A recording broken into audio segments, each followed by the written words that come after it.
밖에서 바라보는 날카로운 시선 외부자들 지금 시작합니다. 자, 문재인 대통령과 시진핑 국가주석이 세 번째 정상회담을 가졌습니다.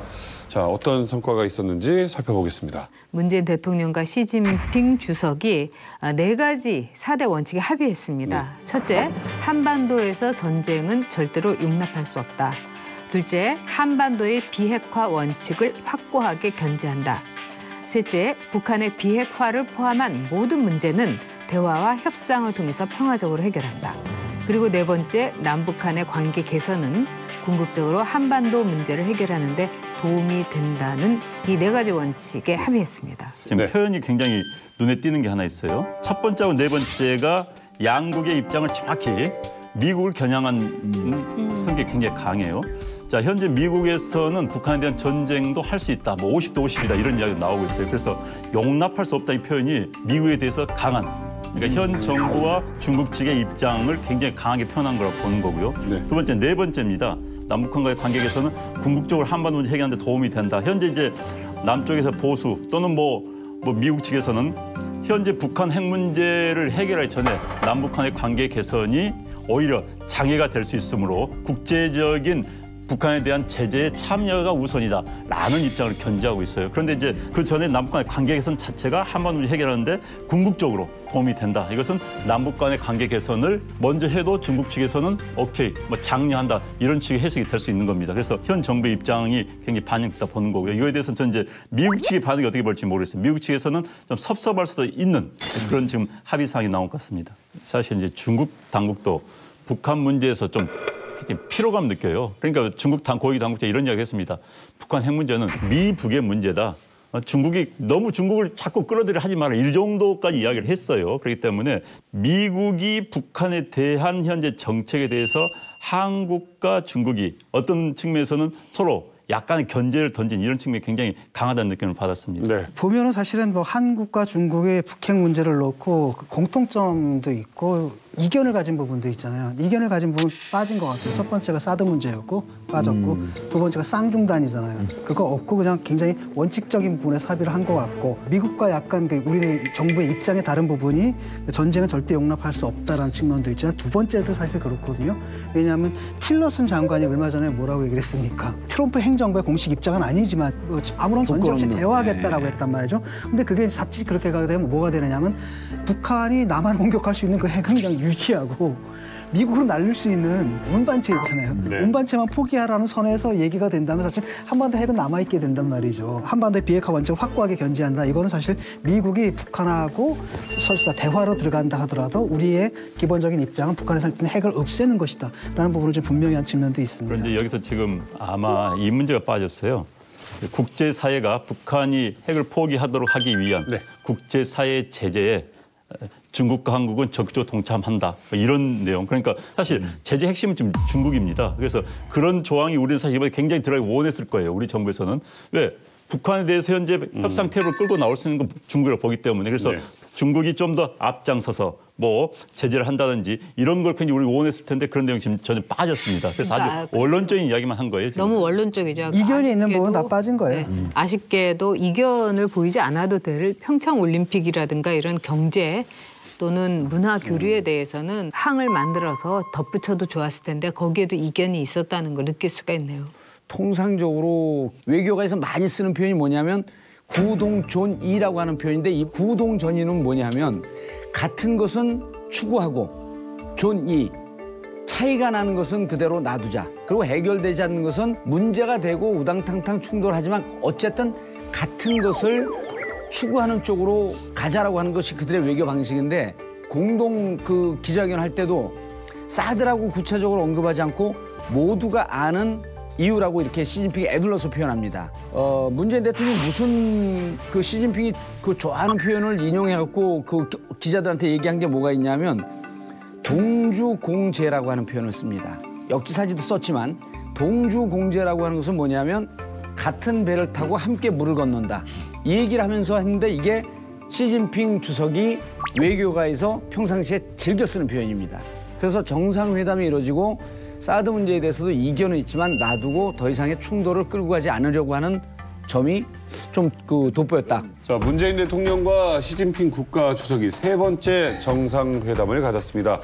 국빈 방문한 우리 대통령을 홀대했다라는 시각이 있었죠. 이번 분명히 국빈 방문입니다. 그럼 국빈 방문은 그 나라의 해당 원수가 초청을 한 거예요.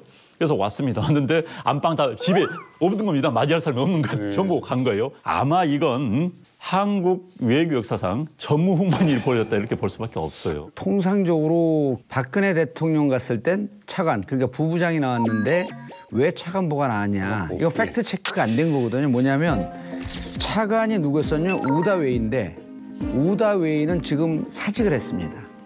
그래서 차관이 없어요. 그러니까 공시환 차관보가 차관 대행으로 나와서 방문했을 때 예우를 박근혜 대통령하고 똑같이 한 겁니다. 그러니까 이제 그 부분이 일단 그 첫 번째 팩트가 틀렸고 이제 그때부터 문제가 이제 좀 제기가 됐는데 저는 정의용 안보실장이 방문하기 전에 베이징을 먼저 방문해서 일정을 다 논의를 끝냈습니다. 그래서 이제 두 가지 핵심 포인트를 짚었는데 뭐였었냐면 국빈 방문 정상회담이다. 그리고 중국 측에서는 사드 산불 정책에 대해서는 입장 표명에 대해서 얘기를 할 것이다라고 하는 것에 대해서 우리 측은 그 부분에 대해서 얘기하지 말아줄 것을 요청을 했고 그래서 조정을 한 게 공동 성명을 해서 이견을 노출시키기보다는 각자의 입장을 얘기하는 것으로 끝내자. 홀대는 아니라고 말씀을 하시는 거죠? 저는 그게 조금 모호한 게 이게 홀대는 아니라고 보는 거예요. 그래서 여기서 그러니까 예를 들었고 아니 밥 같이 먹자 그러는데 짜장면 먹고 스테이크 안 먹고 이런 거보다도 사드 문제와 평창올림픽 얘기가 이루어진 것 이런 등등이 어찌 보면 얻을 수 있는 최소한의 성과이겠느냐 이렇게 보는 거죠. 홀대가 뭐냐고요. 우리가 눈치가 없냐고요. 아니 사람을 불러다 놓고서 더구나 대한민국의 대통령이에요. 그리고 대한민국이 옛날에 그 중국에 조공바치든 뭐 오랑캐나 변경의 국가가 더 이상 아니라고요. 우리는 중국에 대해서 화가 나 있어요. 박근혜 전 대통령 열병식에도 가고 최선을 다했어요, 나름대로. 중국이야말로 북한에 대해서 레버리지를 가질 수 있고 북핵 포기를 할 수 있는 유일한 나라인데 그거 해주길 바란 거예요. 저는 박근혜 대통령도 그 점에 대해서는 최선을 다했다고 생각해요. 네. 근데 안 했잖아요. 그러니까 사드를 들여올 수밖에 없었던 거고. 왜?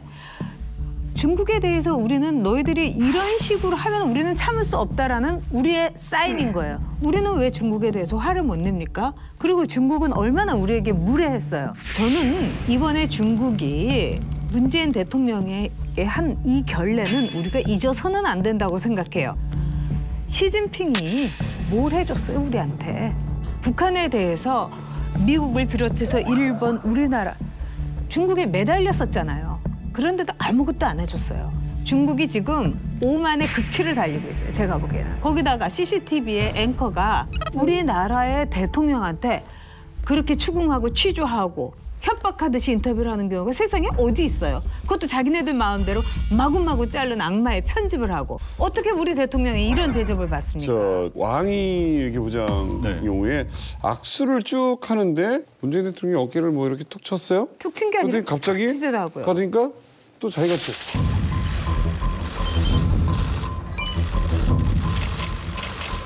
사실 이제 왕이 중국의 외교부장이 국제 무대에서 굉장히 좀 건방지다는 얘기 많이 들어요. 외교부장 지금 굉장히 직설적으로 합니다. 공격적이죠. 특히 한국 문제에 관해서 굉장히 직설적인 이야기를 해왔던 사람이에요. 좋은 의미로 본다면 먼저 치니까 쳤다라고 할 수도 있지만은 외교가에서는 굉장히 드문 케이스인 겁니다. 그래서 보는 시각에 따라 다를 수 있어요. 그러나 드문 케이스라는 것. 근데 그것을 만약에 이제 왕이가 평소에 한국에 대해서 해왔던 발언을 비추어 본다면은 저 사람 한국에서 그런 우호적이었더라면. 낮게 보는 생각을 가졌기 때문에 그러지 않았을까 이런 추측을 낳는 거죠. 우호적이라면 그러니까 강한 사람한테는 약하고 약한 사람한테는 강한 완전히 그런 태도예요. 그 트럼프 대통령이 왔을 때 입도 뻥끗 못하면서 원래 그 시진핑이 이렇게 주머니에다가 손 넣고 있는 게 버릇인데 이렇게 있다가 트럼프가 쓱 보니까 얼른 손 빼는 거 보세요.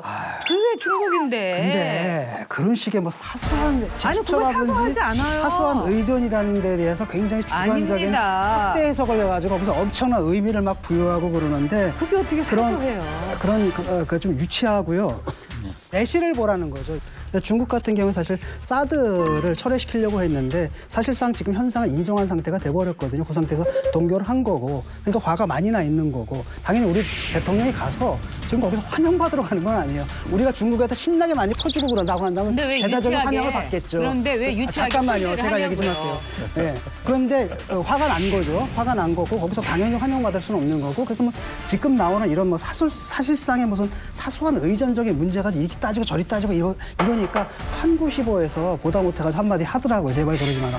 한국의 언론들 지적을 한 거고. 난그 한국시보 보도도 기가 막힙니다. 아니, 그런데 네. 그게 왜냐하면 이제 태도가, 그러니까 마음을 드러내는 경우가 굉장히 많아요. 국가 간의 관계도 마찬가지입니다. 물론 거의 우리 피해의식일 수 있습니다. 그러나 현재 중국이 보여준 태도가 우발적으로 한 번 있었던 게 아니라 일련의 상황이 쭉 보면 이렇게 연결되니까 이런 이야기가 나오는 거예요. 그러니까 어쨌든 진 교수님이 봤을 때는 과하다. 아니, 그러니까 외교라는 게 뭐 홀대받고 환대받고 아니라 실리를 챙기느냐 안 챙기느냐의 문제잖아요. 네. 이 외교에서 가장 중요한 것은 우리가 어떤 실리를 챙겼느냐, 각자 나라가 어떤 걸 챙겼느냐, 이걸 중심으로 봐야지. 야컨대 뭐 톡 쳤는데 뭐 어쩌고 저쩌고 이런 식의 그 언론들이 이런 걸 붙잡고 늘어지는 게 상당히 좀 유치하다고 봐요, 저는. 청와대 전체 팀들을 보게 되면요, 외교안보라인이 제일 문제가 많습니다. 아까 이제 그 중국에서 결례했다라고 하는데 외교안보라인을 갖고 정말 선수들이 갖고요 타이트하게 딱 잡잖아요. 그럼 우리한테 비춰지는 모습도 그렇게 수모를 당하는 모습으로 비춰지지 않을 수 있는 거예요. 그럼요. 그래서 저는 그렇죠. 외교안보팀의 이 아마추어성, 그거 잘못됐으면 청와대에서도 고칠 수 있는 건 고쳐야 되는 거죠. 아니 불쾌하다는 마음을 먹고 있는데 정상회담을 앞두고 또 기자 폭행 사건이 있었어요.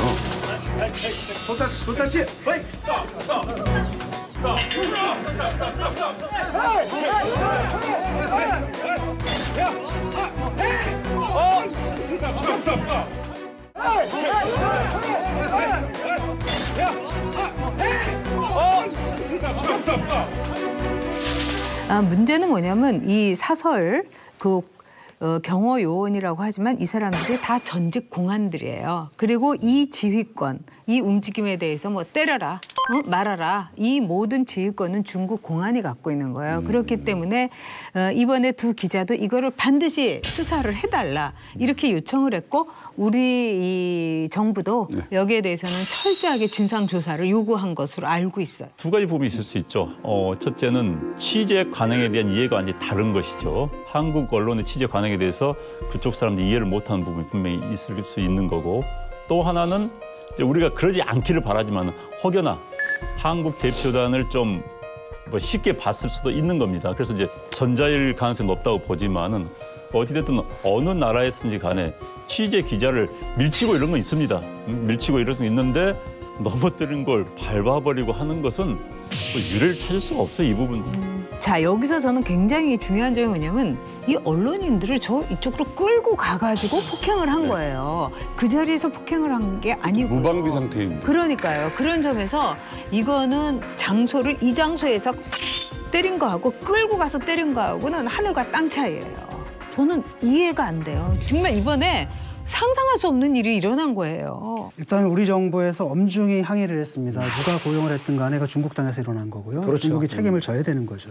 이런 문제가 있는 거예요. 이걸 딱 보면 중국에서 언론을 어떻게 보는지를 좀 이해할 수가 있을 것 같아요. 이걸 통해 가지고 중국 사람들이 중국 그렇지. 공안이 그 언론과 그다음에 그 권력자를 바라보는 시각이 너무나 잘 드러났다라는 거고, 폭행을 한 부분에 대해서는 당연히 책임자 처벌해야죠. 그래서 이 사람이 처벌을 받는 것까지가, 받게 하는 것까지가 우리나라 외교부의 일이라고 봐요. 산불에 대한 이야기가 사실은 얼마 전에 나왔다가 그냥 흐지부지 이렇게 닫아놓고 싶었던 얘기인 것 같아요. 근데 다시 한번 좀 거론을 해보겠습니다.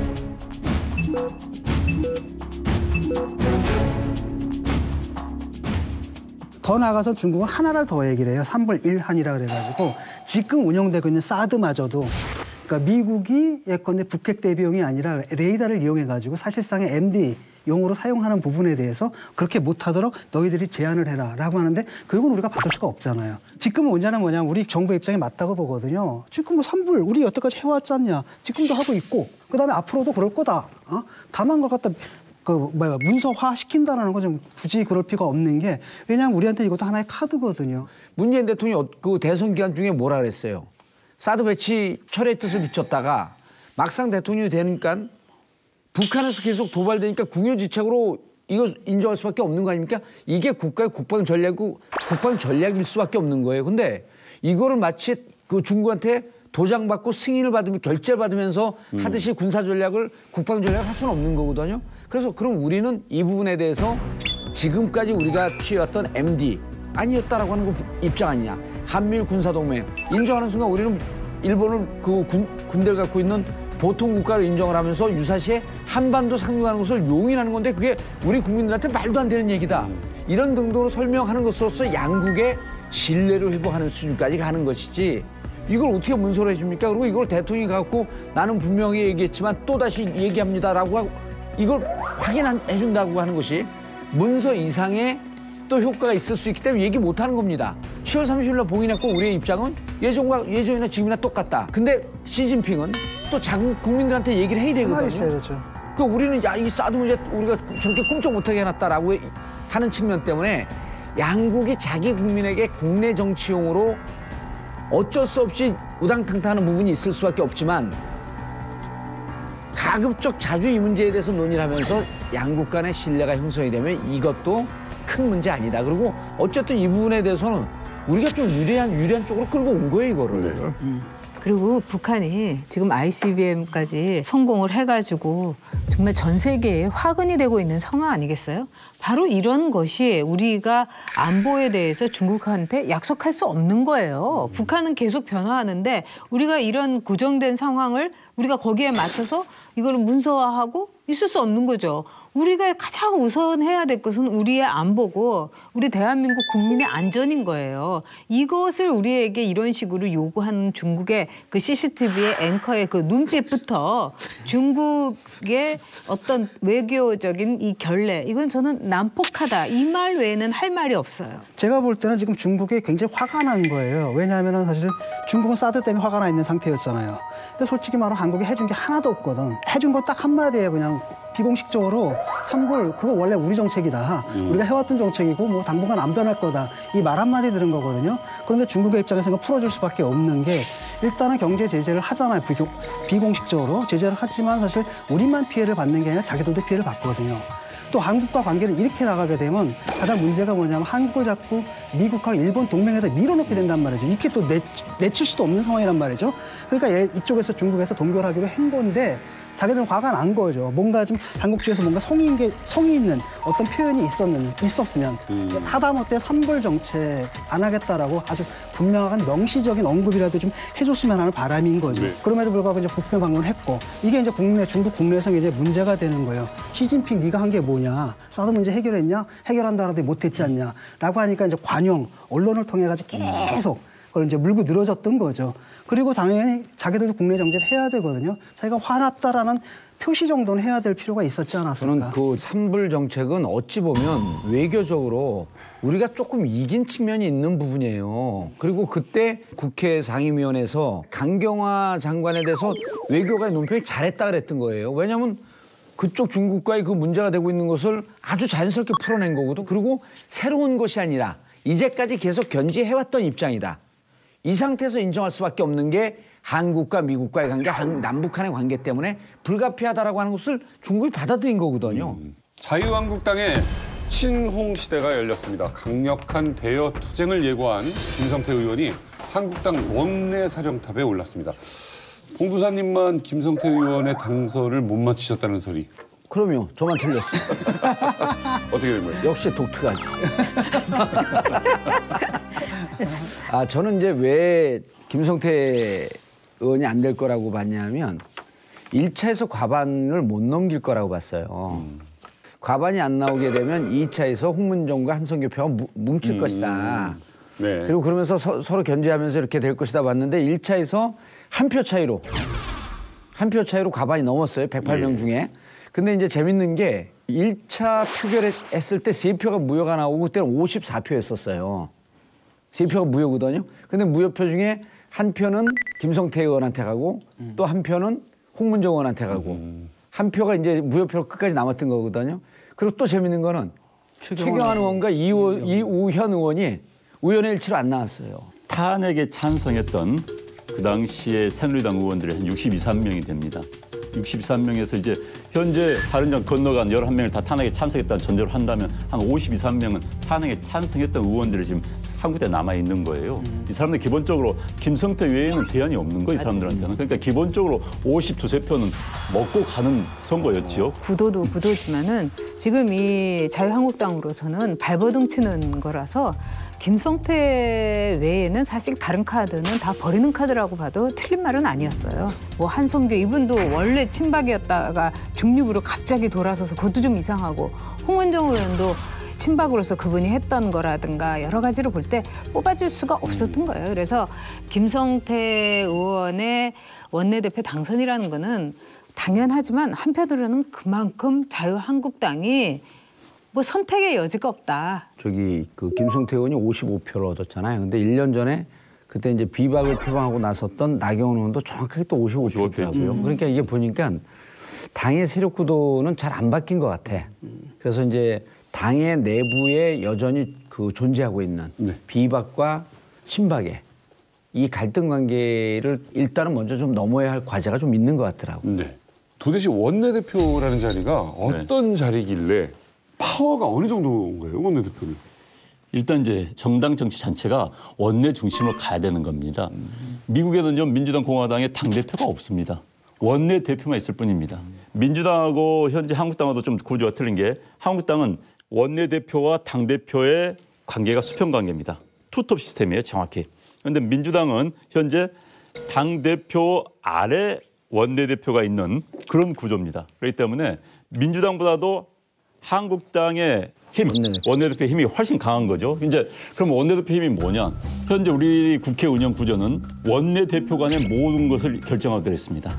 본회의에 올릴 안건, 그다음에 의사 일정 모든 것을 원내대표들이 합의해서 하는데 야당 원내대표가 그걸 거부하면 국회 일정이 마비됩니다. 진행할 수가 없는 겁니다. 게다가 이제 개별 의원들 입장에서 본다면은 상임위 배정부터 시작해서 뭐 A라는 의원이 나는 뭐 제일 인기 좋은 국토위 가고 싶다 하는데 원내대표가 오케이 가십시오 마십시오 조정이 거기서 가능한 겁니다.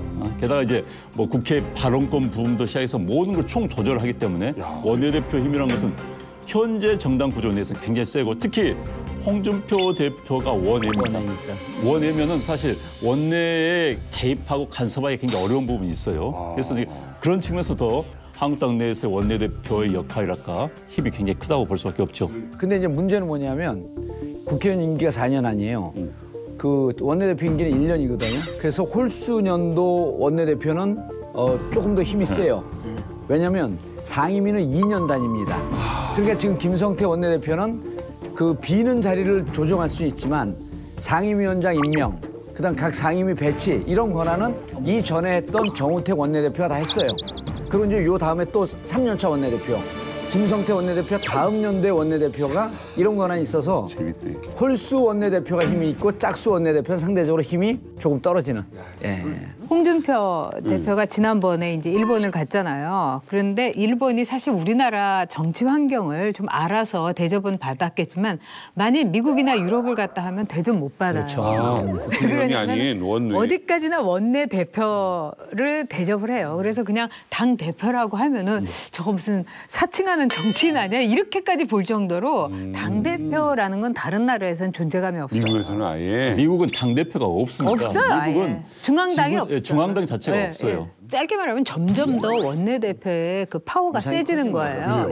전에보다. 그러니까 이번에도 예산안이 통과했을 때 문재인 대통령이 우원식 원내대표 보고 참 애썼다고 하지 추미애 당대표한테는 전화 한 통 안 걸었다는 소문이 있는데 그만큼 원내대표가 원내의 모든 걸 총괄하는 자리라서 실질적이고 또 구체적이고 그렇죠. 그다음에 명분으로도 힘이 있는 자리죠. 이제 당대표는 뭐. 예. 그 전에는 이제 당의 모든 권한이 총재에게 몰려 있었던 그 제왕적 총재라는 표현이 있었단 말이에요.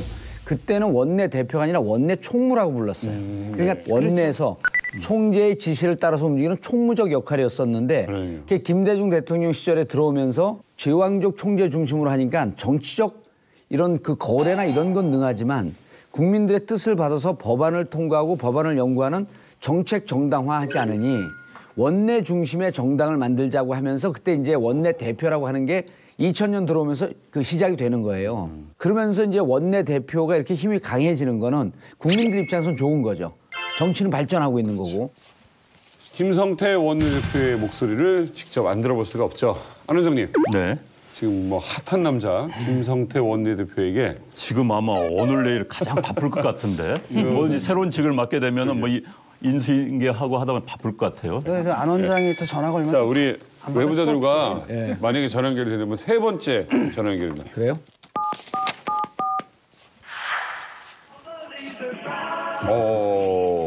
캘리포니아들이 네, 여보세요. 여보세요? 예. 네, 저 안용화입니다. 지금 채널 A입니다. 그래, 아우님이 진행하는 거가? 아니, 저는 패널 중에 하나고 남희석 씨가 진행을 합니다. 아, 그래. 예, 예. 자 외부자들 진행 맡고 있는 남희석입니다. 축하드립니다. 예, 안녕하세요. 김성태입니다. 예, 원내대표 당선 축하드리고요. 지금 당선 소감을 한 말씀 부탁드리겠습니다. 저희 당이 처한 현실이 결코 녹록지 않은 이 시기에 중책을 맡게 돼서 어깨가 무겁죠. 사실 이런 상황에서 야당 원내대표 자리는 배설이 아닙니다. 기울어진 운동장과 싸늘한 국민 여론 앞에 서 있는 것이 한국당의 현 주소인 만큼 무거운 책임감을 느끼고 있죠. 많은 언론에서 노동가 출신이 제1야당 원내 사령탑이 됐다고 보도해 주시고 있습니다. 그래서 저는 자유한국당이 기존의 기득권 금수저 엘리트 정당으로 인식됐던 우리 당을 서민, 노동자, 농민, 동산층을 대변하는 정당으로 만들겠다는 저의 다짐을 지킬 수 있도록 하겠습니다. 네. 안녕하 원장님. 예, 안녕하세요. 네, 질문 2개 드리겠습니다. 예. 먼저 이제 홍준표 대표와 이제 당내 투톱으로서 선발을 마치게 됐는데 김 원내대표 당선되시니까 어떤 반응 보이시던가요? 글쎄 뭐 뒤에 아는 언론 보도 내용을 보니까 만일 뭐 또 제가 당선 안 되고 흔히 말하는 친박 인사가 됐다면은 뭐 당 대표직을 그만둘 각오였다는 정도로 네. 당의 핵심과 변화를 특히 원내 체제에 대한 그분의 생각이 많이 있는 것 같아요. 예. 그리고 앞으로 두 분이 어떻게 역할 분담을 해 나가실 생각이십니까? 제가 원내대표에 당선되자마자 홍준표 대표의 첫 일성이 이제 대외투쟁은 원내대표가 하고 본인은 당 핵심에 주력하겠다고 했지 않습니까? 네. 그 말이 맞는 거예요. 그리고 지금 한국당 내에는 어찌 됐든 뭐 이번 선거 과정을 통해서 드러난 것처럼 홍준표, 김성태 체제에 반대한 분들이 계십니다. 예. 이제 상당수가 친박계로 생각이 되는데 이분들을 어떻게 포용해 나가실 것인지, 어떻게 안고 나가서 당 혁신을 함께 이끌어 나갈 수 있을 것인지 어떤 보관 같은 거 가지고 계십니까? 우리 당이 친박, 비박, 진박, 잔박 찾다가 쪽박 찾다는 거는 대한민국 국민들이 다 알고 있지 않습니까? 그렇기 때문에 더 이상 개파를 운운할 처지도 아니고 제가 또 그렇게 놔두지도 않을 겁니다. 그래서 앞으로는 지금까지 어떤 그런 갈등과 분열을 대여투쟁력으로 다 녹여내고 이슈 파이팅 위원을 전진 배치하는 부분에 대해서 여러 가지 원내 지금 현재 투쟁 전략을 수립하고 있습니다. 안녕하세요. 예, 안녕하세요. 우리 전역 최고위원님들 방송 잘 보고 있습니다. 사실 대여 투쟁에 대해서 이제 목소리를 높이셨는데 바른정당의 의원들을 또 바른정당에 대해서는 어떤 대책을 갖고 계신지. 바른정당의 많은 의원들이 김성태 의원이 자유한국당 원내대표가 되니까 이제 자유한국당이 큰 변화를 이루어냈다. 그렇기 때문에 보수 대통합은 자유한국당과 먼저 이루어져야 된다. 그리고 중도로 넓혀 나가야 된다는 그게 이제 남경필 지사를 비롯한 많은 의원들의 입장이에요. 네. 그렇기 때문에 홍준표 대표가 말씀하시는 샘문이 아니라 대문을 활짝 열고 앞으로 보수 대통합적인 차원에서 1차적으로 우리 바른정당 의원님들이 함께 할 수 있는 그런 길을 저희들이 최선의 노력을 다하겠습니다. 네. 안녕하세요. 진중관입니다. 예, 진 교수님 여러모로 감사하고 늘 좋은 비판해 주셔서 고맙습니다. 예, 대외 투쟁을 좀 하겠다고 하셨는데 그 당선되시던 그날 예. 그 군 사망 사고 진상 규명에 관한 특별법하고 5.18 민주화 운동 진상 규명을 위한 특별법이 좌초됐어요. 이게 법안 심사 소위에서 지난 11일 의결이 됐기 때문에 이제 무사히 통과될 거라고 다들 기대했는데 제일 먼저 좌초가 됐거든요. 이 서민의 자식들이 한을 풀어주는 법안을 딱 좌초시키고 그래놓고서 한국당 의원들은 하와이 출장을 가셨어요. 근데 이게 투쟁하는 새로운 방식인가요? 저는 그 부분에 지금 아직까지 상임위 운영에 논의되고 있는 법안이라든지 또 쟁점에 대해서 아직까지 정확한 지침을 내리지 못했습니다. 근데 조금 전에 하신 말씀은 그 법안을 처리하기 위한 어떤 절차적인 측면에서 문제 제기였지 그 절차를 배제한 가운데 근원적인 반대를 한 것은 아니라고 보고 있습니다. 예. 앞으로 그 문제에 대해서도 저희들이 잘 살펴보겠습니다. 예. 그다음에 내년 지방선거에서 개헌 투표를 같이 하자는 게 홍준표 대표의 대선 공약이었거든요. 예. 그 문제에 대한 자유한국당의 공식 입장은 무엇이고 또 원내에 들어가면 이 문제 어떻게 처리하실 겁니까? 사실상 오늘 이 방송을 통해서 제가 중요한 사실을 밝히는데 이 부분은 홍준표 당대표와 자유한국당 의원총회를 통해서 내년 지방자치선거와 개헌투표 동시 실시에 관한 우리 당의 입장을 1차적으로 한번 논의를 할 계획입니다. 예, 정봉주입니다. 우리 정봉주 우리 아우님 사면 이야기가 솔솔 나오는데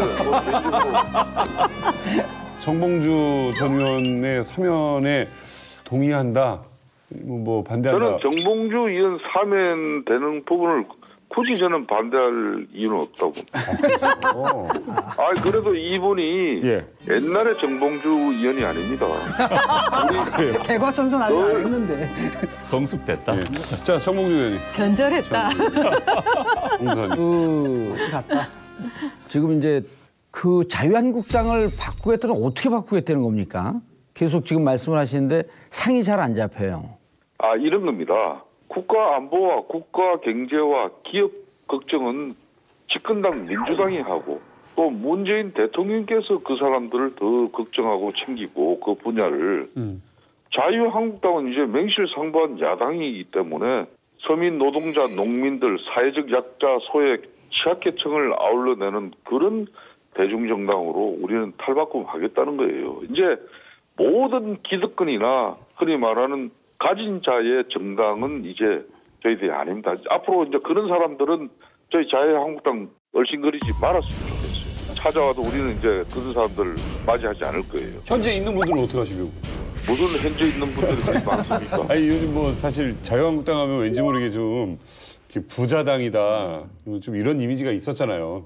그래서 저는 이번에 정책위 의장 함진규 의원 같은 경우도 우리 자유한국당에서 재산신고 꼴찌하는 사람이에요. 나이 59에 그냥 24평짜리 그냥 20몇 년 된 아파트에 사는 그런 사람입니다. 그래서 철저하게 우리는 흑수저 정당으로 이렇게 변모해 나가고 있어요. 사실 대외 투쟁이든 뭐든 알리고 싶으실 때 한번 외부자들 나오셔서 한번 시원하게 한번 말씀 한번 해주시죠. 우리 진 교수님하고 우리 정봉주 아우님만 저를 크게 괴롭히지 않으면 제가 파악했어. 나가야죠. 대표님, 예. 저기 그 장애인 학교 반대 안 하시죠 이제? 그것도 저 봐요. 이거 나중에 할게요. 대표님. 아니 지난번에 반대 안 한다고 했는데 왜 그러시는 거예요? 자, 끝으로 우리 국민들에게 한 말씀 부탁드리겠습니다. 저희들이 정말 빼저린 자성과 반성 핵심 속에서 제대로 된 야당으로서 앞으로 저희들 갈 길을 가겠습니다. 우리 오늘 함께해 주신 채널A의 예보자들 패널 여러분들의 노고에 깊이 감사드립니다. 저희들이 잘 하겠습니다. 너무 감사합니다. 자유한국당 원내대표인 김성태 원내대표님과 함께했습니다. 감사합니다. 예, 들어가십시오. 고맙습니다. 고맙습니다. 근데 직접 얘기를 들어보니까 이 투쟁 의지가 대단하신 것 같습니다. 피로감 느끼지는 않을까요, 국민들이? 지금 그게 걱정되는 게 지금 그런 측면이 있어요. 이분이 서민과 중산층을 위한 정당으로 거듭나겠다라고. 흑수저 정당으로. 흑수저 정당으로 거듭나겠다라고 하지만은 저는 그거 안 믿거든요. 왜냐하면 홍준표 대표는 이번에 그 대선 공약만 봐도 그냥 그 이명박 박근혜 정권의 그 경제 정책을 그대로 유지하자라고 주장한 유일한 후보였고 지금도 그러고 있단 말이죠. 그리고 뭔가 좀 해보려면 다 포퓰리즘이라고 이렇게 얘기를 했는데 이분이 자기들이 포퓰리즘이라고 비난했던 그런 정책 빼고 어떤 방식으로 서민과 중산층을 위한 정책을 개발할지 의심스럽다고 볼 수가 있고요. 일단 박근혜 정권의 실정에 대한 반성과 사과가 있어야 되잖아요. 아직 자유한국당 그거 안 했습니다. 뭐 그다음에 책임자, 인적 혁신이 있어야 되는데 그것도 좀 안 됐고 자기가 그냥 흑수저였다라는 이거 하나가 당이 흑수저로 바뀔 거다라고 하는 말을 얼마나 믿어줄 수 있을까. 그렇다면 남은 건 결국 이제 싸움밖에 안 남는데 그게 좀 걱정스럽습니다.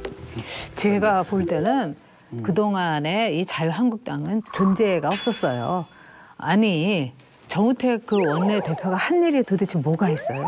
아마 다른 당에서도 너무너무 좋고 편하고 내가 이렇게 정말 편하게 국회에서 대책한 적 없었다. 아마 이렇게 했을 겁니다. 근데 이 진 교수도 얘기했지만 이 당이 이제 박근혜의 정당이 아니라는 거, 박근혜의 사당이 아니라는 거를 증명해야 될 굉장히 절실한 존재 의무가 있어요. 그런 점에 있어서 이번에 이 김성태 호가 뭐 살았는지 죽었는지 아무 소식 없었던 자유한국당이 아니라 살아서 꿈틀거리는 생물 정당이라는 걸 보여줄 필요가 있어요. 친박들을 뭐 그냥 다 품어안겠다, 포용한다. 그러면은 자유한국당 아무도 지지 않아요. 예. 아까 흑수저 정당으로 나가겠다. 말도 안 되는 소리인 게 우리 채널A에서 서민 갑부라는 프로그램이 있어요. 제가 굉장히 좋아하는 프로그램이에요. 저도 좋아해요. 서민들이 갑부가 되게 해야지 정당한 거예요. 아까 뭐 함진규라는 그 저기 정책의장이 뭐 24평에다가 뭐 저기 재산이 꼴찌고 꼭 가난한 사람만이 서민 정당의 정책의장이 돼야 된다. 그것도 어폐가 있죠. 서민 갑부, 서민 정당에서 갑부를 나오게 하겠다. 이게 진정한 흑수 정당이에요. 그러니까 이제 그걸 이제 하겠다는 거지요. 그러니까 답답하다는 거죠. 앞날이 캄캄하고요. 이런 것 같아 내 보니까 김성태 의원은 본인이 이 공고 출신입니다. 진주 공고를 나왔어요. 그래서 중동 가가지고 정말 50도에 자기 일을 하면서 KT 노조 위원장을 하고 그러니까 이제 본인 말대로 전봇대 타는 거 선수란 거 아닙니까? 전봇대 그 수리하러 다니는 전선. 그런데 선두했었던 사람들이 그걸 서민들 고충을 안다는 게 굉장히 중요하다고 봅니다. 우리 진 교수 말 맞다나 포퓰리즘에 반대하기 때문에 서민 정당이 아니다. 포퓰리즘에 반대하는 것도 그건 서민들에게서 이 포퓰리즘이 결국은 국가의 재정난을 가져오기 때문에 국가 전체에 어려움을 가져온다. 이런 측면에서 반대를 하는 겁니다. 포퓰리즘 반대하기 때문에 서민들 편이 아니라 있는 사람 편이다. 그건 아닌 거예요. 아니 내가 얘기한 건 그리고 포퓰리즘이 아니니까 쉽게 말하면 서민 출신이고 지금도 서민이고 이런 건 발생적 오류라 그러거든요. 이렇기 때문에 서민적인 정책을 펼 것이다. 그건 아니라고 봐요. 하지만 개인적으로 기대할 수 있는 건 이분이 그래도 의원 시절에 그 친노동자적인 입법 같은 것도 꽤 많이 한 걸로 알고 있거든요. 거기에 대한 개인적인 기대는 있는데 문제는 뭐냐면 지금 또 다른 탑인 홍준표 대표의 경제에 대한 인식은 하나도 안 바뀌었거든요. 그래서 이게 부딪혔을 때 거기서 무슨 변화가 나올지에 대해서 좀 회의적이라는 거예요. 그러니까 뭐 회의될 수 있어요. 뭐 시각에 따라서 진중권 교수의 뭐 전망이랑 그렇게 이제 수용하는 거고. 단 이제 제가 이야기하고 싶은 것은 야당은 야당스럽고 여당은 여당스러워야 되는 겁니다. 그럼요. 그런데 지금 여당은 제가 보기엔 굉장히 적응을 빨리 가고 있는 것 같아요. 그런데 지금 현재 야당은 적응이 전혀 안 됐습니다. 야당스러움에 대한 적응이 전혀 안 됐어요. 야당스러움은 뭐냐면 반대를 기본적으로 하는 겁니다. 왜 반대를 하느냐. 물론 이제 잘한 거에서 반대하면 안 되겠죠. 네. 아까 말해서 포퓰리즘 정책에서 이쪽은 포퓰리즘 정책이다. 난 아니다 할 수 있는 거예요. 그럼 반대를 하는 겁니다. 그런데 선택은 누가 국민이 하는 거예요. 야당이란 기본적으로 어떤 이슈에 대해서 극단적으로 논란을 시키는 겁니다. 논쟁화 시켜가지고 국민들에게 선택권을 주는 거예요. 그게 야당의 역할이에요. 그런데 지금 현재까지의 한국당은 무슨 뭐 선택지를 주기를커녕 존재감 자체가 없었던 겁니다. 아니, 그러니까 야당은 기본적으로 반대하고 투쟁하는 거다. 이게 맞아요. 문제는 우리는 왜 반대하고 무엇을 지향하면서 반대한다. 예를 들어서 우리 흑수저 정당 되겠습니다. 노동자 서민의 정당 되겠습니다. 그럼 사람들이 너네 정의당이야? 당장이 정체성의 혼란이 오는 거예요. 그래서 제일 중요한 건 일단 당내에서 이 국정농단의 주 원인이었던 친박 세력을 어떻게 할 것인가라고 하는 것에 대해서 홍준표 대표가 계속 갈팡질팡했습니다. 그럼 친박 어떻게 할 거냐? 이 국정농단 세력 어떻게 할 거냐? 이런 거 먼저 정리하고 가야지 앞길이 보이는 거예요. 근데 지금도 뭉개고 앉아 있으면 앞으로 1년 동안 계속 뭉개입니다. 제가 볼 때는 그래요. 지금이 기회일 수도 있어요. 그럼요. 그동안에 한국 보수는 박정희 프레임에 갇혀 있었어요. 그렇기 때문에 많은 분들이 박정희의 그림자와 빛 여기에서 서로 하느라고 진짜 백마를 탄 선구자들이 보수에 나타나지 못했던 거예요. 네. 기껏 나타난 게 이제 박근혜였다가 이렇게 폭망을 한 거죠. 그런 점에서 이번에 자유한국당이라는 이 뼈대 속에서 완전히 대청소를 하고 재건축을 해야지 그냥 어줍잖게 인테리어만 바꾸고 이랬다가는 정말 보수는 끝나요. 네, 신임 원내대표 선출만으로도 자유한국당 안팎으로 많은 변화가 예상되는데요. 자, 그래서 오늘 외부자들에서는 주목받는 원내대표 한 분을 모셨습니다. 나와주세요. 아유, 박수를 너무너무 좋아.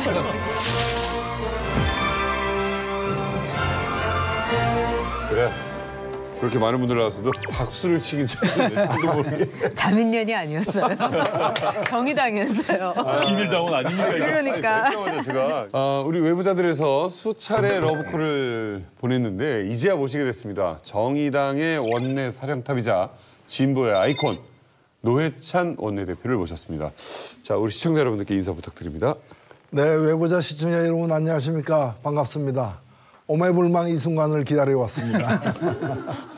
예, 그동안 아주 시청자로서 저도 아주 재미있게 이 본 프로그램을 봤는데 예. 오늘 여기서 여러분들에게 인사드리게 돼서 영광입니다. 반갑습니다. 반갑습니다. 오늘 외부자들에 이렇게 오셨는데 이 외부자들의 오직 정의당밖에 모르는 엘리트 바보 한 분이 계십니다. 진 교수님의 활약은 어떻게 마음에 드세요? 예, 굉장히 고맙게 생각합니다. 소금 같은 역할이죠.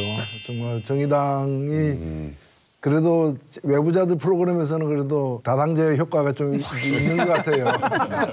예. 앞서 자유한국당 김성태 신임 원내대표 이야기를 한참 진행을 해봤습니다. 현 정의당 원내대표로서 제1야당의 새로운 원내사령탑에 대해서 어떻게 생각하십니까? 네, 저는 김성태 원내대표가 이제 새로 출범하면서 자유한국당이 좀 그간의 기조에서 좀 바뀌었으면 좋겠어요. 덩치는 원내 제1야당인데 또 뭘 하는 건지, 뭘 하고자 하는 건지, 또 누구를 대변하는 건지가 대단히 애매한 어떤 그냥 화만 나 있는, 늘 화만 나 있고 늘 농성만 하고 있는 그런 상태였는데 이제 뭔가 좀 자기 역할을 제대로 해야 되지 않느냐. 그런 점에서 보수가 제대로 된 보수, 진정한 보수를 거듭나는 어떤 출발점, 그런 어떤 새로운 시도와 역할을 김성태 원내대표가 했으면 좋겠다. 할런지는 모르겠습니다만은 저는 강력히 희망하고 있습니다. 그 흑수저 정당, 서민을 대변하는 정당이 되겠다라고 말씀을 하시더라고요. 가능한 얘기죠? 예, 그게 굉장히 저는 저희를 알릴 줄 알았는데 답변이 평소에 아니 지금 말씀대로 하자면은 정의당이 딱 하겠다는 얘기 아닙니까? 아니, 답변을 원래 빨리 하시는 분이신데 대답을 자꾸 멈추셨어요. 자유한국당이야 사실은 그 동안에 이제 좀 더 많은 걸 가진 쪽을 그 대변을 더 많이 한 건 사실이죠. 그런데 김성태 의원은 또 특히 좀 약간 이색적으로 노동운동을 했기 때문에 좀 노동자들의 아픔도 아는 분이고 네. 그래서 앞으로 그런 게 좀 더 보완이 됐으면 좋겠다. 네. 예, 그런 뜻으로 드린 말씀입니다. 자, 뭐 좋고 편한 얘기만 하면 좋겠지만 사실 좀 궁금한 이야기 몇 가지 좀 여쭤보겠습니다. 최근에 정의당 소식을 접하게 된 게 이국종 교수에 관련된 이야기가 제일 많았습니다. 이건 인권을 침범한 아주 나쁜 이야기다 이런 얘기가 나오면서 정의당이 좀 시끌시끌해졌고 사과까지 하게 됐었어요. 네네. 곤혹스러운 일이었을 것 같아요. 그렇습니다. 사실 결과적으로 보면 타이밍이 좀 안 좋았다, 매우 아쉬웠다 생각됩니다. 왜냐하면은 저 상황은 이제 그 판문점에서 이렇게 선을 넘어온 그 북한 병사가 사경을 헤매는 상황이었기 때문에 모든 국민들이 빨리 저 병사가 살아나서 이제 남쪽으로 넘어왔던 그 뜻이 좀 이렇게 제대로 의미 있게 펼쳐졌으면 좋겠다고 바라던 상황이었고 또 그 생명을 살리는 일을 이국정 교수가 정말 몸을 갖다가 던지다시피 하고 있는 상황이어서 모든 마음이 이제 이국정 교수가 잘 하기를 저 생명을 살려내기를 바라는 그런 상황이었습니다. 간절한 상황이었는데 거기다가 다른 얘기를 할 계제가 전혀 아니었다고 저는 생각되는데 좀 나중에 다 이제 지난 뒤에 그런데 돌이켜 보면은 이런 점도 있었다 이렇게 얘기해도 될 법한 얘기가 바로 그 자리에서 수술하고 있는 사람 보고 잠깐 나와 보세요. 뭐 이렇게 얘기하는 것처럼 들렸던 거죠. 그런 점에서 원래 그 얘기하려는 취지가 살아나기 힘든 전달되기 어려운 그런 상황이라는 점에서 대단히 아쉽고 또 죄송스럽게 생각하고 그래서 본인도 사과를 했고요. 다만 이제 뭐 아직도 이럴지 모르겠습니다만은 며칠 전에 우리나라를 방문했던 유엔에서 파견된 그 북한 인권 그 특별 보고관이 있습니다. 네, 그분이 이제 와서 전 문제에서 언급을 했어요. 그 당시 그 수술 받는 사람의 어떤 몸 상태에 대해서 굉장히 이제 참혹한 장면까지 이렇게 공개한 것은 문제가 있을 수 있다라고 이제 약간만 지적을 했는데 저는 그런 점에서 김종대 의원의 그 지적이 무의미한 지적 또는 해서는 안 될 지적이었다고 생각되지는 않습니다. 다만 그 상황에서 그 얘기를 하니까 다른 어떤 논란만 이제 커졌던 점에서 저희들에게는 많은 교훈이 되고 있습니다. 저는 오히려 이제 김종대 의원이 그 말을 했을 때 내가 이 사건을 접하면서 뭔가 굉장히 찜찜한 게 있는데 아 이런 거였구나.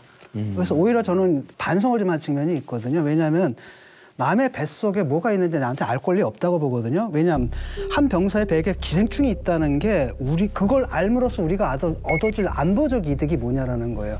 아니면 그걸 알아서 우리 사회의 정의를 세우는데 뭔가 이득이 있느냐. 그런 건 아니고요. 그래서 김종대 의원이 얘기했던 부분도 바로 그런 부분이었단 말이죠. 북한에서 우리나라로 왔을 때는 난 두 가지 이유가 있다고 봤거든요. 하나는 크게는 자유를 찾아서 온 거고요. 또 하나는 인권을 찾아서 왔다라는 거죠. 그렇기 때문에 그렇게 넘어온 사람이다라고 한다면 우리가 심하게 그 인권까지 좀 챙겨줘야 되지 않느냐. 그리고 그 이후로 벌어진 일도 이게 CNN에까지 공개돼가지고 사실은 굉장히 끔찍한 장면까지도 같이 방송으로 나갔단 말이에요. 전 세계적으로. 근데 저는 과연 이게 필요한 거냐. 그리고 이것을 통해 가지고 말할 수 있는 게 북한이 못 사는 거다라는 진부한 메시지.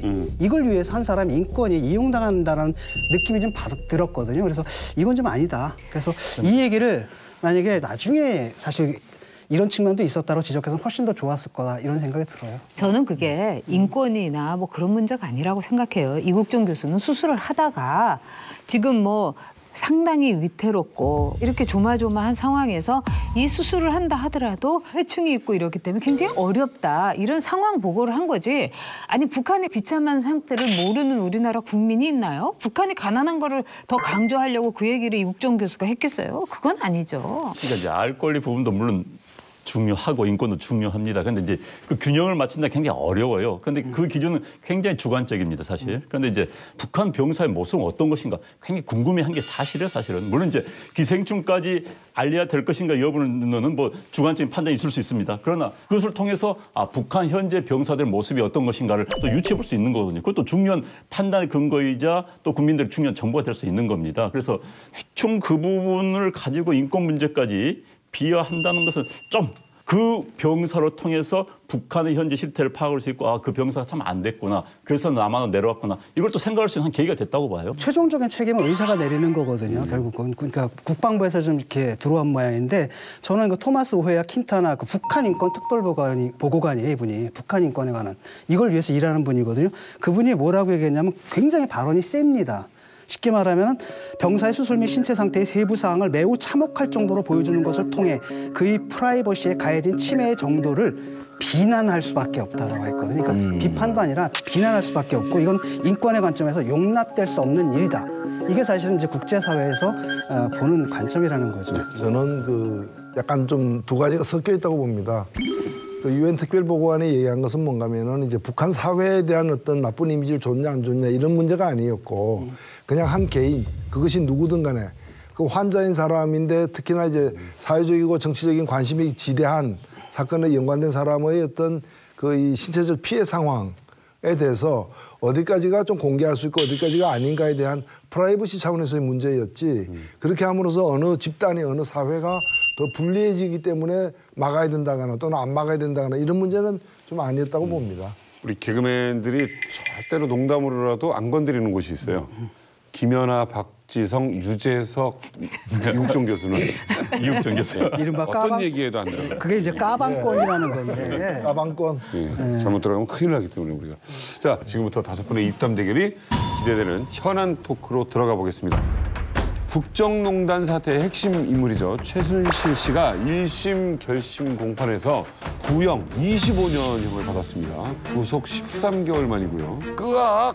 고 소리를 질렀다라는 이야기도 전해졌습니다. 지난 14일이죠. 1심 결심 공판에서 저도 좀 놀랐거든요. 저는 뭐 많이 나와야 15년 정도라고 생각을 했는데 25년이 나왔어요. 그래서 검찰의 말을 그대로 한번 인용을 해볼게요. 최 씨가 범행을 부인하면서 허위 진술, 증거 인멸 등 사건의 실체 발견을 방해하는 등 법정형보다 낮은 형을 구형할 어떤 사정도 없다. 피고인의 이와 같은 행위로 인해 대한민국 헌정사상 대통령 탄핵이라는 초유의 사태를 야기하는 등 우리 사회에 엄청난 피해를 야기한 점 등을 고려할 때 그에 상응하는 중한형이 선고돼야 한다. 그래서 징역 25년에다가 벌금이 또 1,185억 원이에요. 이거 사실 벌금만 환수해도 안민석 의원이 만든다는 법이 필요 없을 것 같고요. 추징금 또 77억 원이에요. 근데 이렇게 나오면은 나중에 그 박근혜 전 대통령 같은 경우에는 이 구형이 이거보다 더 세게 나올 거 아니에요? 같거나 세지죠. 제가 보기에는 덜 할 수도 있을 것 같아요. 이번 그 선고를 보니까 우리나라 사법부는 대통령이 최순실이었다 이렇게 본 것 같아요. 구형 말씀하시는 거죠? 네. 구형. 오늘의 구형은 최순실은 이 박근혜 국정농단 사건의 시작이자 끝이다. 그러니까 25년형은 검찰이 이 사건과 관련된 피고인들에게 내릴 수 있는 최고 형량에 가까운 형량을 내렸다는 겁니다. 유기징역으로 최고 형량입니다. 유기징역으로는 30년인데 30년 내리는 경우는 거의 없기 때문에 그리고 이 25년은 일부 국민들은 아니 이 나라를 망친 사람이고 대통령을 저렇게 망가뜨린 사람인데 왜 무기징역이 아니라 25년이냐 이런 분들도 계시더라고요. 그러나 그 심정은 우리가 충분히 이해하지만은 이정부 회장은 12년 받았거든요. 죄목은 한 5개 정도밖에 안 됐어요. K스포츠 미래재단에 돈 낸 것도 무죄 받았거든요. 그것은 뇌물로 줬다기보다는 강제 모금당한 거다라고 식으로 해서 뇌물은 그 정유라 승마와 관련된 돈만 이제 뇌물로 인정된 건데 지금 최순실 같은 경우에는 K스포츠 미래재단이 강제 모금, 강요죄, 뭐 이 직무수행과 관련된 직권남용 이게 다 연관이 되거든요. 연관이 되기 때문에 이재용 씨의 2배 정도의 구형을 받는 것은 논리적으로는 뭐 그렇게 이상한 건 아니다. 타당하다 이렇게 보여집니다. 네. 아니, 그리고 이게 이제 변호사들은 이제 이건 법적으로 해석하지만 이제 검찰의 감정이 있는데 25년 형을 선고한 것과 무기징역 선고한 것하고 비교하면요 25년이 더 세요. 왜냐하면 무기징역은 감형이 20년으로 감형이 됩니다. 근데 25년은 얘 감형이 없어요. 그냥 쭉 살아야 돼요. 그래서 검찰의 감정은 어찌 보면 무슨 그 자비나 이런 거 없이 그냥 25년 쭉 살려라라고 하는 무척 감정이 너무한 거 아니냐라고 하는 감정이 그대로 배어나온 그런 구형을 한 거죠. 2013년 11월에 또 있었던 뭐 얘기가 있다면서요? 네, 2013년 11월 초에 이제 박근혜 대통령이 이제 유럽을 가니까 최순실이 그냥 가면은 자꾸 외국만 놀러 다니는 것 같으니까 수석 비서관 회의를 해가지고 복지부 장관도 선임됐고 또 차관도 있으니까 이 당부 말씀을 하고 가셔야 된다. 그냥 훌쩍 가는 건 아닌 것 같다. 이렇게 얘기를 한 거예요. 그래서 정호성이 이제 그거를 대통령이었던 박근혜 전 대통령에게 전달했고 그 다음이 진짜 하이라이트죠. 선생님 그 말씀 때문에 너무 잘 됐고 너무 살았습니다. 이렇게 정호성이 또 한 거예요. 취임사부터 최순실이 뭐 경제 부흥을 넣어라. 그러니까 맞다 그러면서 경제 부흥을 넣는 거라든지 처음에 최순실이 연설문을 손을 봐줬다 할 때도 국민들은 사실 저도 그 정도까지야. 왜냐하면은 우리나라가 시스템이 있는 나라고요. 그다음에 연설 비서관이 있었고 그런데 문제는 그 모든 시스템을 파기해버린 거죠. 저는 그런 점에서 이 검찰에서 이렇게 무거운 형량을 내렸다. 그리고 최순실이 그냥 엉엉 꺼이꺼이 울었다 이런 게 이게 꿈인지 생신지 싶어요, 사실. 근데 이제 이게 전에도 이 재판 진행될 때 이 근거 자료들이 때 나왔었어요. 근데 나왔었는데 요 마지막 이런 등등이 이런 게 직접 육성으로 들린 부분이 아마 더 결정적으로 작용한 거 아니냐. 그리고 이거 안 듣고 넘어갈 수도 있었거든요, 재판부가. 네. 근데 듣고 그런 걸 봐서 재판부 심경은 이미 박한천 행정관이 얘기했던 일권력 서울순위 1위 최순실, 2위 정윤회, 세 번째가 박근혜 대통령이었다라고 하는 것을 재판부에다가 확증을 준 그런 것 같아요. 그런데 구형은 말 그대로 구형입니다. 사실 우리나라 사법 시스템이라는 건 판사 앞에서 검찰과 피고인이 서로의 진위 공방을 벌이는 서로 이제 평등한 위치에 싸우는 거예요. 그래서 이제 검찰의 구형을 하는 게 타당한 것인가 놓고 선진국에서 논란이 있습니다. 네. 그건 어찌됐든 판사 이제 심판이 목인데 검찰은 굉장히 중대한 사안으로 보는 거고 두 번째는 아마 판사의 선고량의 최대를 올리기 위해서 예. 아마 구형량을 굉장히 세게 떼는 게 아닌가 그런 생각도 들어요. 어찌됐든 지금 뭐 곧 선고량이 나올 겁니다. 핵심은 선고입니다. 선고가 어떻게 될 것인가 이거죠. 저는 뭐 그 선고도 굉장히 세게 나올 것 같아요. 아, 그래요? 예, 구형의 정도로 봐서 예를 들면 지난번 이재용 씨 같은 경우에는 좀 선고가 약하다는 평가도 있고 저도 그런 평가를 내렸습니다. 최순실 씨 같은 경우에는 그보다는 훨씬 2배 정도 이상으로 나올 가능성이 크다라고 예. 보이고. 근데 이게 벌금이 약 1,263억 원을 추징하라라는 구형이 나왔습니다. 그러자 최순실 씨가 아니 이거 사회주의 재산무수보다 더해라고 토론을 했다는데. 저는 네. 역시 그 최순실 씨가 이게 돈 얘기 나오니까 민감하게 반응합니다. 근데 징역은 이제 25년이고 그다음에 벌금형으로 해가지고 1,185억을 내라는 거고 그다음에 여기에 더해서 추징금이 또 77억이 돼 있는데 그럼 벌금 1,185억은 뭐고 추징금은 뭐냐? 추징금은 본인이 범죄 과정에서 직접 받았던 불법 돈 있죠. 다시 물어내는 거죠. 그걸 이제 다시 내라는 거예요. 다 물어내는 거죠. 돈을 챙긴 게 77억이니까 예. 그거는 현찰로 받았으니까 현찰로 물어내고 예. 나머지는 죄질로 볼 때 징역만 때리기는 이제 힘드니까 징역 25년에 한 1,180억 정도를 갚아내는 걸 병과한다 이렇게 지금 돼 있는 거예요. 근데 그 1,885억 원을 내면 어떻게 되는 겁니까? 1,185억 원. 형이 내더라도 25년 내면은 그 벌금형만 없어지는 거예요. 아, 만약에- 25년 사는 거지. 그건 만약에 아니, 저걸 안 내면 또 어떻게 돼요? 안 내면은 최고로 예, 예. 최고로 벌금을 안 냈을 경우에 형으로 대체하면 3년까지 살게 돼요. 그러니까 김경진이가 벌금을 안 내서 3년을 산 거죠. 그러니까 저 돈이 하루에 1억으로 치면 한 3년 될 거예요. 야, 하루에 1억 하루 1억이요. 총액을 3년으로 나눠요. 그럼 하루에 얼마 딱 떨어지는 거지. 1억이요. 근데 이게 최순실 씨 구형량을 지금 자꾸 얘기하는 게 네. 이게 곧 박근혜 대통령의 1심 구형량의 영향 또 가늠해 볼 수 있는 형량이기 때문에 좀 관심이 더 있는 것 같습니다. 박근혜 전 대통령의 1심 구형 어떻게 예측하십니까? 일단은 그 최순실 씨의 그 죄목 중 기소된 죄목 중에 박근혜 대통령하고 공범 관계에 있는 것이 굉장히 많습니다. 10개가 넘습니다. 그리고 이 관여한 범위가 삼성그룹에다가 승마하는 일 그 이외의 나머지 일들 그 박근혜 대통령이 관여한 것이기 때문에 대통령이 아무래도 직위가 훨씬 높은 사람으로서 또 책임이 더 큰 사람으로서 저는 거의 같거나 비슷할 것이다 이렇게 봅니다. 저는 이제 일단 공범관계에 있는 게 여러 개 있지만 그중에서 가장 큰 게 뇌물 수수란 말이에요.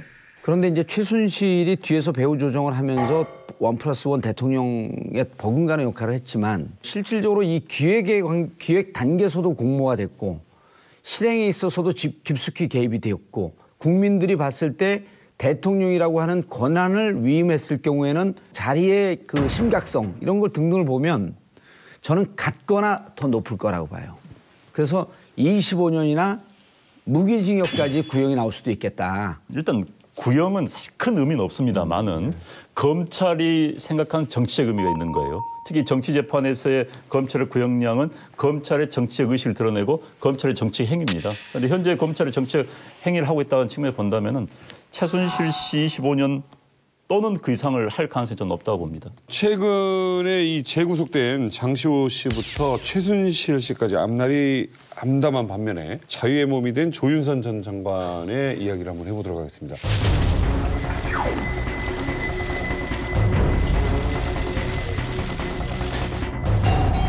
구속 피하셨는데 심경 한 말씀 해주시죠.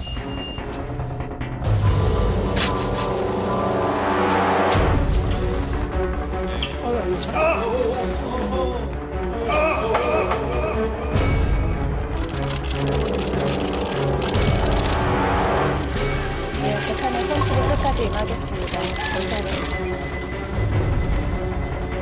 청문회에서 왜 블랙리스트 나요? 수사에 성실히 임하겠습니다. 감사합니다. 특검이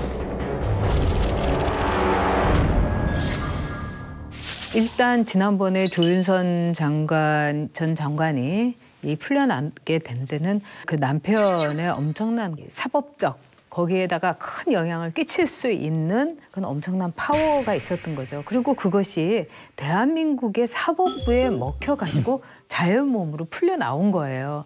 그런 점에서 조윤선 장관이 미소를 지었다는 것은 아마도 남편하고의 나름대로의 이 작전도 짰을 거고 전략도 세웠을 거고 이번에도 나는 풀려나갈 수 있어. 이런 자신감이 좀 보였던 게 아닌가 이런 생각이 듭니다. 저는.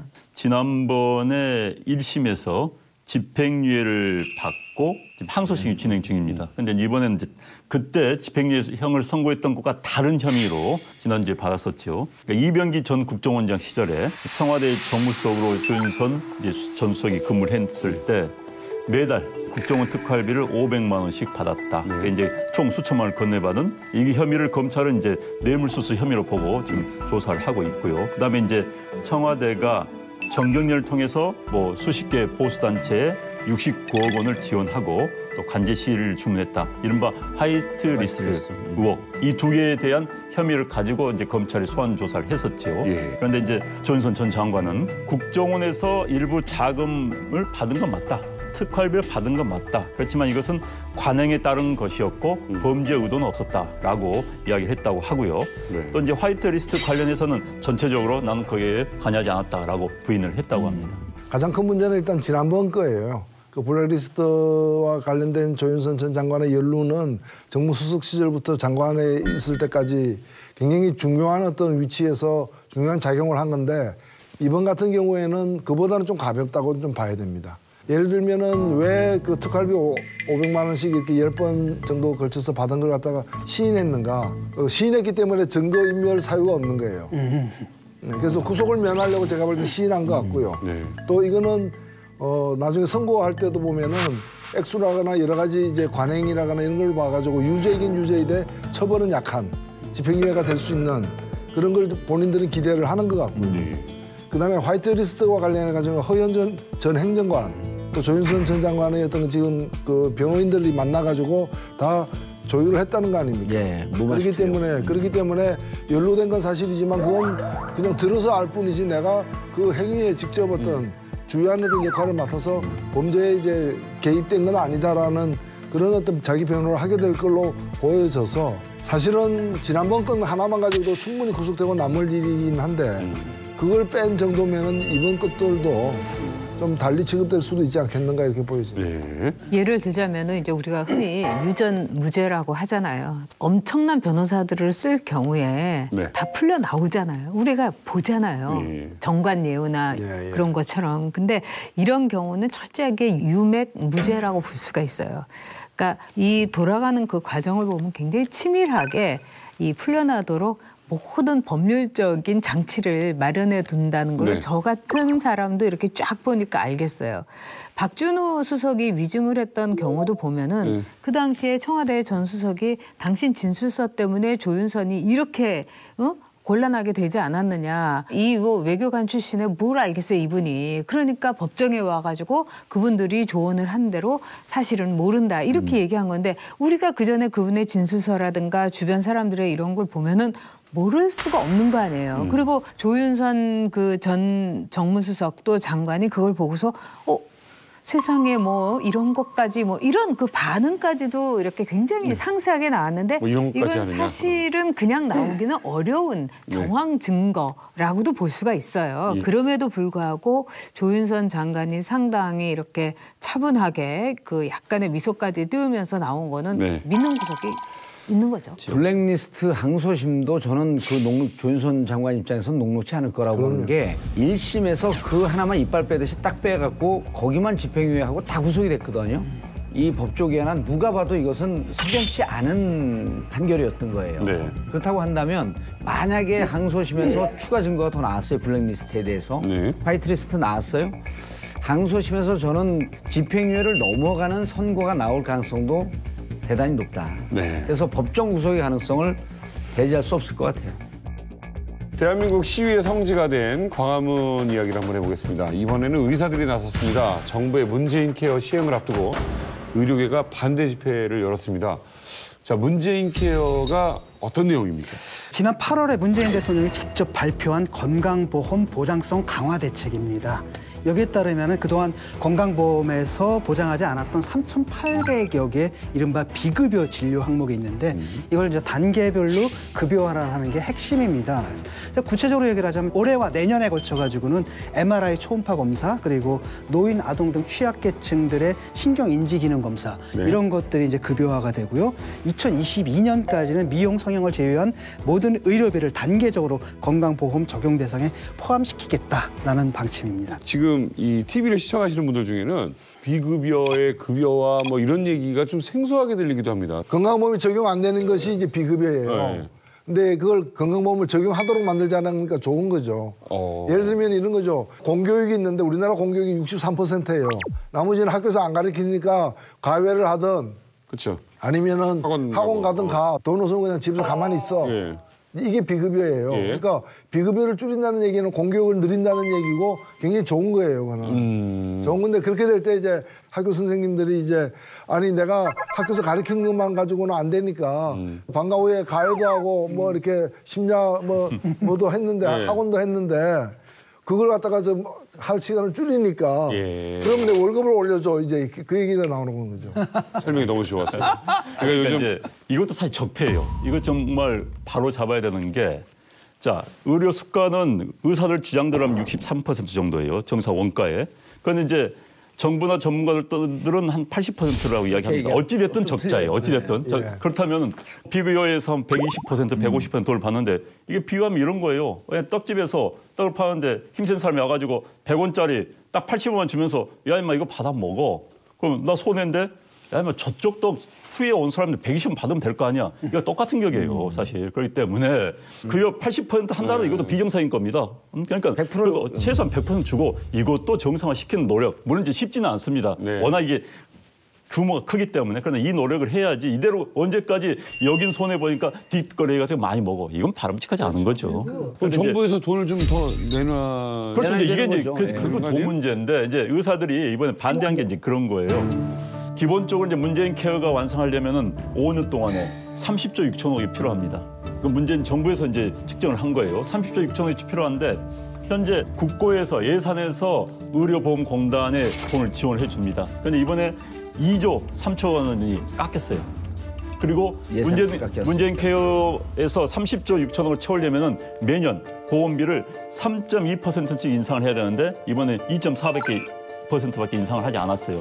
그러다 보니까 이제 30조 5천억을 채울 수가 없는 겁니다. 그러니까 이제 30조 6천억 원을 정부가 채우지 못하면 결국 어떤 방법으로든지 간에 의사들한테 돈을 뺏어갈 것이다. 이런 불신이 전제가 되어 있는 겁니다. 그래서 이 부분은 사실 대화를 좀 해야 되는 거예요.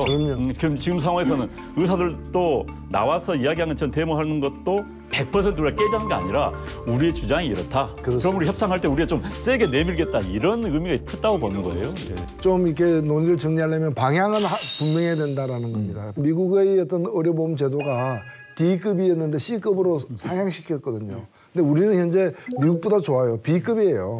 그럼 우리는 B-로 갈 게 아니라 B+로 가자라는 거고 그렇게 가기 위해서는 보장성을 늘리고 비급여를 줄이는 게 그 방향은 맞습니다. 그 방향은 맞는데 특히 지금 같은 비급여는 또 표준화를 거부해요.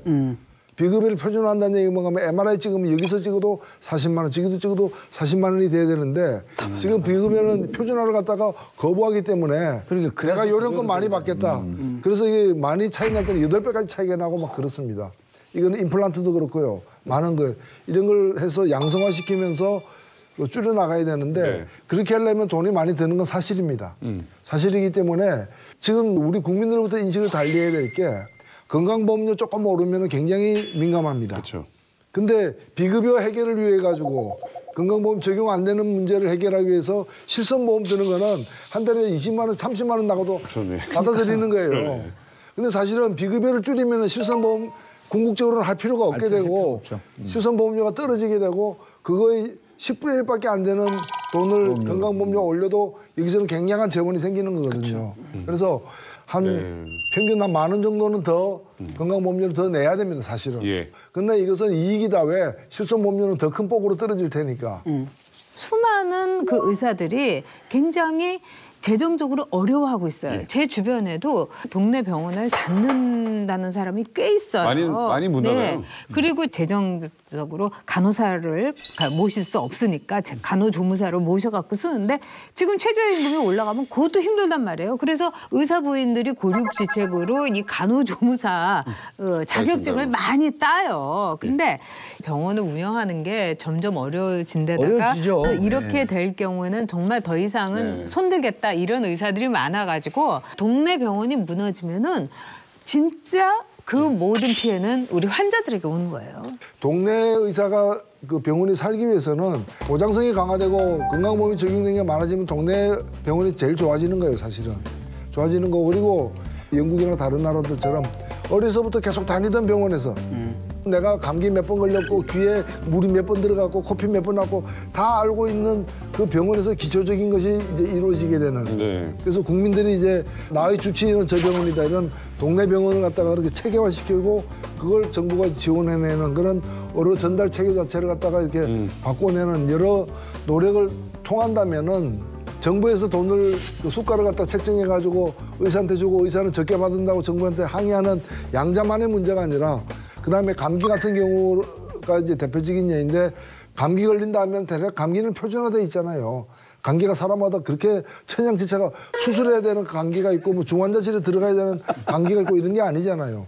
그렇기 때문에 그런 이제 좀 종합적인 이제 그 수가 책정도 있어야 되는 거고 그런 데서 새는 돈이 참 많거든요. OECD 다른 나라에 비해서 20-30%가 지금 과잉 진료라고 지금 얘기되고 있는데 그런 데서 손실을 줄인다면 저는 얼마든지 우리가 A 플러스까지는 못 가더라도 B 플러스까지는 더 향상된 건강보험 체계로 갈 수 있지 않느냐 이렇게 생각합니다. 지금 이 의사들이 마음 편하게 진료를 해야지 환자들도 편한 거예요. 그래서 이 정부가 예산을 뭐 다음에 하겠다 이것이 아니라 정말 긴급 예산을 투입하더라도 의사들에게 신뢰를 주는 게 필요한 거예요. 국회에서도 할 역할이 꽤 있을 겁니다. 아, 그럼요.